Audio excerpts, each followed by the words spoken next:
안녕하세요. 여러분의 디자인 멘토 보나입니다. 오늘 좀 다른 세팅에서 녹화를 해보는데요. 왜냐면 요즘 레이오프도 많고, 그러니까 구조조정이죠. 구조조정도 많고, 이제 연말이 다가오잖아요. 그래서 많은 분들이 취업에 대한 고민을 많이 하시고, 제 주변에서도 어, 개인적으로 연락을 하셔서 이것저것 물어보시는 분들이 많으시더라고요. 근데 평소에 제가 올리는 속도로 하면 이 이런 취업이나 이직이나 이런 거에 대해서 필요하신 정보를 빨리빨리 받아보실 수 없을 것 같아서 아, 이번에 취업 시리즈를 되게 빨리 이렇게 순식간에 되게 캐주얼한 세팅으로 녹화를 해보려고 합니다. 그래서 오늘은 첫 번째 시리즈로 이제 프로덕트 디자이너로 지원하기부터 얘기를 해볼까 하는데요. 저 같은 경우에는 이제 가장 최근에는 페이스북과 인스타그램에서 디자인 팀장으로 일하면서 한 5년 넘는 기간 동안 평소 한 일주일에 두세 번 정도 면접관으로 나섰을 만큼 면접을 하는 것도 좋아하고 면접관으로 나서는 것도 좋아하는 좀 특이한 성격을 가지고 있어요. 이런 걸 보고 이제 주변에서는 참 특이하다고 하더라고요. 근데 저는 다양한 디자이너들하고 이야기하고 또 그런 데서 영감과 자극을 받을 수 있다는 점에 대해서 저는 인터뷰를 참 좋아하는 편이거든요. 근데 많은 분들이 아, 그렇게 생각하지 않으시고 인터뷰하는 것도 지원하는 것도 그리고 뭐 당락을 아, 음, 결정지어지는 것도 되게 부담을 많이 느끼시더라고요. 그래서 아, 이런 취업 시리즈를 어, 이번에 해보면서 다양한 이런 상황에 계신 분들에게 조금이라도 도움이 되었으면 하는 바람입니다. 그래서 이번 이 시리즈 영상들은 원래도 뭐 별로 제가 어, 이런 영상 작업이나 아니면 이런 편집 이런 걸 해서 올리는 건 아니었지만 이렇게 스크립트를 생각하고 무슨 내용을 말해야겠다. 그리고 제가 이렇게 실수하거나 말 더듬거나 이제 영어랑 한국어가 이렇게 왔다 갔다 헷갈리는 거를 편집만 하더라도 이거 영상 하나 15분짜리 만드는데 한 두세 시간이 걸리거든요. 좀 너무 바보 같아서 그럴 수도 있는데, 음, 그렇게 할 시간이 저도 시간이 요즘 잘 안 나다 보니까 그러면 이제 이 시리즈가 너무 오래 걸릴 것 같아서 이번 이 시리즈는 정말로 그냥 raw하게 뭐 편집도 없이 생각나는 대로 그냥 막 얘기할 테니까요. 부족한 부분이 많을 거예요. 그래서 궁금한 점 있으시면 댓글로 남겨주시고요. 그러면 제가 최대한 도움이 될 수 있도록 댓글 남겨드리도록 하겠습니다. 일단 첫 번째 시리즈의 첫 번째인 만큼 오늘은 프로덕트 디자이너로 아니면 UX UI 디자이너로 회사에 지원 서류를 넣는 것부터 얘기를 해보려고 하는데 처음 직장을 구하려고 하시는 이제 프로덕트 디자이너 지망생 분들은 어떤 공고에 지원을 해야 할지 모르겠다. 다 경력직만 뽑는 것 같다라고 하소연을 하시더라고요. 일단 처음 프로덕트 디자인 계열에 도전하시는 분이라면 공부하시는 동안 인턴십부터 도전해 보시라고 말씀드리고 싶어요. 이제 큰 대기업들 같은 경우에는 인턴십에 뽑히기도 어렵지만 뽑혀서 일을 잘하면 높은 확률로 졸업 후에 정직원으로 채용을 시켜주거든요. 그것을 이제 return offer이라고 얘기를 하는데 return이니까 돌아온다라는 얘기죠. return offer라고 하는데 그거를 인턴십이 끝날 때 미리 알려줍니다. 너는 인턴십을 잘했으니까 이제 졸업을 하면 우리 회사로 돌아와라 이렇게 얘기하는 그런 초대장인 거죠. 그리고 이제 요즘 메타를 비롯해서 이렇게 좀 대기업들이 return offer를 안 주고 있어요. 올해 같은 경우에는 좀 안타깝죠. 인턴십을 내가 정말 피땀을 흘려서 되게 대기업의 인턴십에 힘들게 들어갔는데 이번에 경기가 안 좋아서 리턴 오퍼가 안 나왔다. 그러면 좀 억울하실 것 같아요. 근데 그럴 경우에 어, 인턴십을 대기업에서 했다면 리턴 오퍼를 못 받았더라도 이렇게 중소기업에서 선보여서 오라고 하는 경우가 되게 많습니다. 예를 들어 뭐 아마존에서 인턴십을 했다. 그러면 인턴십을 하는 동안 이제 그 했던 일들이 바로 포트폴리오가 되겠죠. 이제 그리고 몇 개월이라도 이제 엔지니어랑 프로덕트 매니저 이렇게 기획자랑 이렇게 일했던 그런 경험을 크게 쳐주기 때문에 다른 스타트업에서도 러브콜을 보내는 경우가 되게 많아요. 그래서 지금 학생이시라면 열심히 노력하셔서 인턴십을 꼭 하시라고 말씀드리고 싶어요. 그러면 졸업 후가 엄청 편해집니다. 그러니까 지금 공부하고 계시다면 인턴십을 무조건 하시는 걸로 그리고 그쪽으로 이제 노력을 해보세요. 이제 들으시는 분들 중에 그게 뭐 말이 좋지 인턴십 되는 게 뭐 쉬운 줄 아냐 이렇게 말씀하시는 분들 많으실 거예요. 이제 학교에서가 아니라 이제 붓캠프나 아니면 독학으로 전직을 꿈꾸시는 이제 다른 직장 뭐 프로덕트 디자이너나 뭐 UX UI 디자이너가 아니다가 이제 직장을 바꾸는 아니면 직업을 바꾸는 걸 꿈꾸시는 분도 많으시고 저도 사실 대학원 다니면서 인턴십을 못했어요. 이제 대기업 인턴십으로 가려면 경쟁률이 되게 치열하거든요. 근데 그 당시에 저는 프로덕트 디자인을 하고 싶은지도 확신이 없었고, 뭐 인턴십 준비도 굉장히 소홀했고, 그래서 결국 인턴십을 하지 못했어요. 그래서 사실 졸업하고 상당히 고생을 많이 했습니다만, 이제 저 같은 경우에 있는 다른 분들 같은 경우에 여러 가지, 이제 몇 가지 루트가 있을 것 같아요. 그래서 이제 몇 가지 루트를 알려드리자면, 첫 번째 루트는 자기가 좋은 포트폴리오를 가지고 있다. 내 포트폴리오에 좀 자신감이 있는 편이다. 이제 뭐 포트폴리오 리뷰 같은 거 해주시는 분들도 있거든요. 아니면 저도 그런 거 생각하고 있으니까 이런 채널에서도 좀 해드릴까 이런 생각을 하고 있으니까 이렇게 지금 현직 디자이너로 일하시는 분들한테 이제 리뷰를 부탁해 보시는 것도 좋고 학교는 이제 붓캠프에 계시는 분들은 선생님들한테 포트폴리오 리뷰를 좀 부탁해 보시는 것도 좋아요. 그래서 일단 첫 번째 루트는 자기가 좀 좋은 포트폴리오를 가지고 있고 좀 자신 있다 포트폴리오에 그러면 다양한 회사의 엔트리 레벨 포지션에 지원을 해보시는 거예요. 그래서 레벨을 보면 뭐 엔트리 레벨이 가장 미치고 그러니까 그게 신입이죠. 그리고 그 위에가 associate 레벨이고 아니면 뭐 주니어 레벨이라고 부르기도 하죠. 주니어 레벨이고 associate 레벨 둘 중에 따지자면 주니어가 좀 낫긴 해요. 그러니까 entry, junior, associate 뭐 그냥 regular designer 이런 식으로 올라가는데 여러 가지 이제 잡 서치 사이트가 있으니까 그런 것을 어, 이용해서 찾아보시고 어떻게 이렇게 되게 다양한 포지션이 있는데 그중에 엔트리 레벨 포지션이 뭔지를 어떻게 아냐 이렇게 물어보시는 분들이 많으시더라고요. 그래서 이제 그런 잡 서치 사이트를 보면 그 필터 부분에 experience 부분이 죄송해요. 제가 지금 감기에 걸려가지고 계속 기침과 재채기가 나와가지고 잠깐씩 이렇게 끊어 가야겠네요. 그래서 이렇게 잡 서치하는 사이트들을 보시면 거기 필터에 experience라는 부분이 있어요. 그러니까 경험, 이제 경력 이런 얘기죠. 이제 거기서 entry level, entry E-N-T-R-Y, entry level을 선택하시면 됩니다. 근데 대부분의 웹사이트들이 필터를 써도 잘 안 걸러줘요. 이제 그럴 때는 그 포지션 이름 를 서치하실 때 검색하실 때 Junior Product Designer 뭐 이런 식으로 서치를 하시면 대부분 3년 미만 1에서 2년의 경험을 요구하는 경우가 많거든요. 그런 포지션을 공략해 보시는 게 좋을 것 같아요.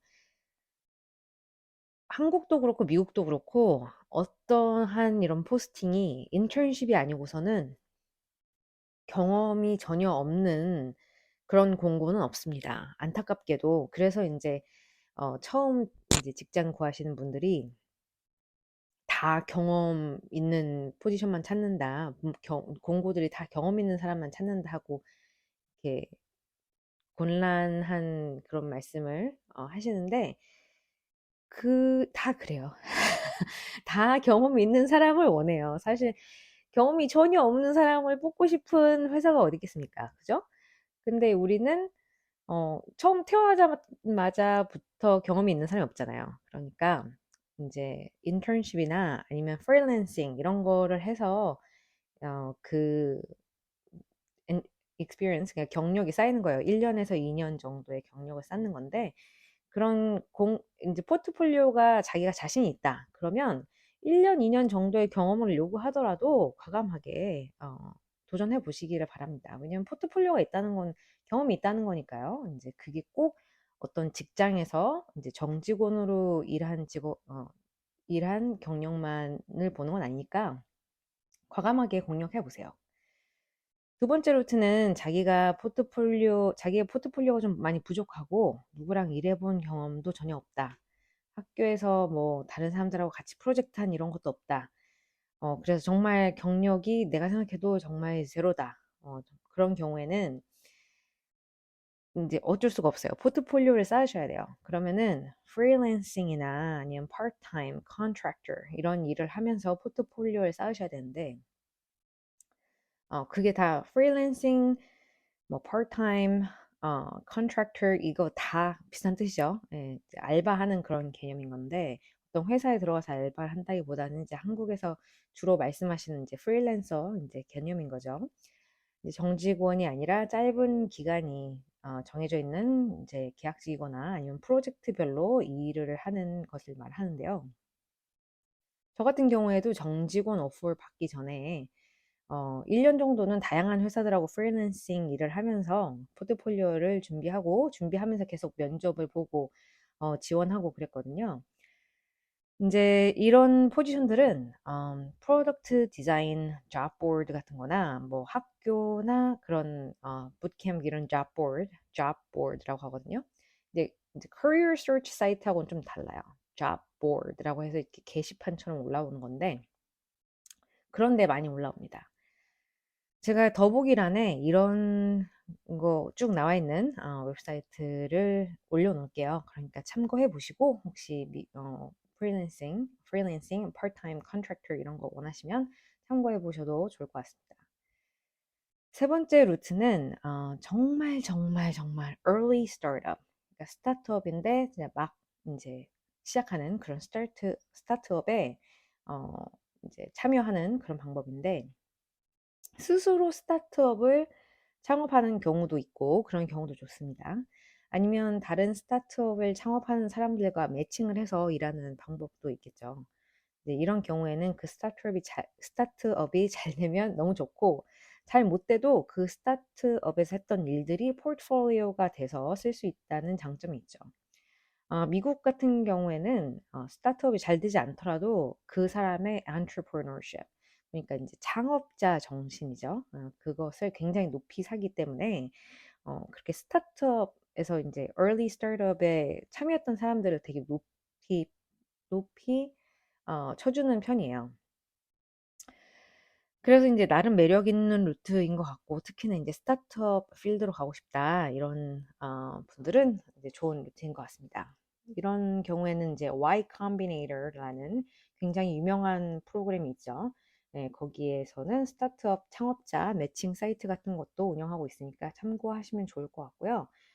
그런 early startup 공고가 많이 나는 사이트들도 모아서 더보기란에 올려놓을 테니까 참고하시기 바랍니다. 네 번째 루트, 이제 이게 마지막일 것 같은데, 네 번째 루트는, 역시나 이거는 좀 포트폴리오에 자신감이 있고, 이제 나는 가고 싶은, 이제 포트폴리오에 자신 있으셔야 돼요. 이거는. 자기 포트폴리오에 자신이 있을 때, 자기가 가고 싶은 회사를 추린 다음에 그 회사 커리어 사이트에 직접 가보는 거예요. 그러니까는 우리가 이제 커리어 웹사이트, 그러니까 잡서치 사이트 같은 데 있잖아요. 그런 데서 자기가 원하는 회사를 음, 검색을 한 경우에는 딱 그 회사에 이제 나오는 그 회사 공고만 나오는 게 아니잖아요. 그러니까 자기가 딱 원하는 회사가 있다. 나는 이 회사에 정말 가고 싶다. 아니면 내가 원하는 회사 한 5가지 정도가 있다. 이러면 그 회사의 웹사이트 들어가면 careers라고 쓰인 데가 있어요. careers. 거길 눌러보시면 그 회사에서 나오는 공고가 딱 나옵니다. 문제는 이게 일일이 회사 웹사이트에 가보는 게 꽤나 시간이 많이 걸리고 요즘 같은 경우에는 공고가 나 있는 회사가 많지가 않아요. 그래서 좀 허탕을 치기가 쉽습니다. 그래서 하지만 그런 방법도 있다는 거 이제 참고해 주시면 좋을 것 같고요. 오늘은 이제 두루두루 다양한 잡 포스팅, 그러니까 공고를 보시는 그 방법에 대해서 얘기를 해봤고요. 음, 이제 처음 시작하시는 분들이라면 이런 job posting이라고 하죠. 그런 공고 자체를 읽는 것만 해도 굉장히 뭔가 스트레스 받고 피곤한 일이에요. 이렇게 A4 용지에 되게 작은 글씨로 빡빡이 써 있거든요. 막 requirement라든지 qualification이라든지 job expectation이라든지 막 써 있어요. 근데 그런 게 처음 볼 때는 이걸 일일이 다 읽어야 되나 하고 되게 머리가 아프거든요. 그러실 수도 있을 것 같아서 다음번에는 샘플 하나 보면서 같이 이제 어떤 건 자세히 읽어야 되고 어떤 건 좀 무시하고 넘어가도 되는지 이런 거에 대해서 얘기를 좀 해볼까 하고요. 이제 지원하고 싶은 공고를 찾으셨으면 그 다음에는 지원을 해야겠죠. 이걸 이제 application submission이라고 얘기를 하는데요. 이제 지원을 하기 위해서는 두 가지는 꼭 필요한데 한 가지는 포트폴리오하고 두 번째는 이제 이력서, 레주메나 아니면 CV라고 부르죠. 그 두 가지는 꼭 필요합니다. 요즘은 링크드인 프로파일 같은 것도 많이 물어보더라고요. 근데 그거는 꼭 필요한 건 이제 이력서가 있으면 이력서로 이제 대체할 수 있는 부분이고요. 예전에는 cover letter라고 해가지고 자기소개서 같은 걸 원하기도 했는데 이런 테크 쪽 계열은 이제 거의 안 쓰는 것 같습니다. 네, 이렇게 오늘 좀 간단하게 말씀드려 보려고 노력을 했는데 아, 이제 오늘은 공고를 어떻게 찾는지, 잡 포스팅이라고 하죠. 잡 포스팅. 이런 회사들이 인력을 뽑기 위한 공고들을 어떻게 찾는지에 대해서 간단히 말씀드려봤고, 이 다음에 이제 취업 시리즈로는 이제 잡 포스팅을 보고 어떠한 부분은 좀 더 자세히 읽어봐야 되고 나에게 맞는 회사는 어떻게 찾아야 되는지 그런 거에 대해서 얘기해보고 포트폴리오는 어떻게 구성해야 되는지 인터뷰 이제 질문 면접 그렇죠 면접이 제일 중요하죠 사실 면접에 나오는 질문들은 뭐가 있는지 면접은 어떻게 이루어지는지 연봉 협상도 중요하죠 이제 compensation negotiation이라고 하는데 연봉 협상에 대해서도 얘기를 해볼 거고 이제 마지막 결정은 어떻게 내릴지, 기분 나쁘지 않게 어떤 회사는 거절하고, 이제 마음에 드는 회사는 선택을 할지 그런 거에 대해서도 쭉 얘기를 해볼까 해요. 그래서 오늘은 시리즈의 첫 번째였고요. 오늘 이렇게 쉴 새 없이 말씀을 드리고, 이제 궁금한 점 있으시면 댓글로 남겨주시고, 여러분들이 좋아요, 댓글 남겨주시면 더 많은 분들이 이 영상이 필요하실 더 많은 분들이 이 영상을 찾는 데 도움이 됩니다. 감사합니다.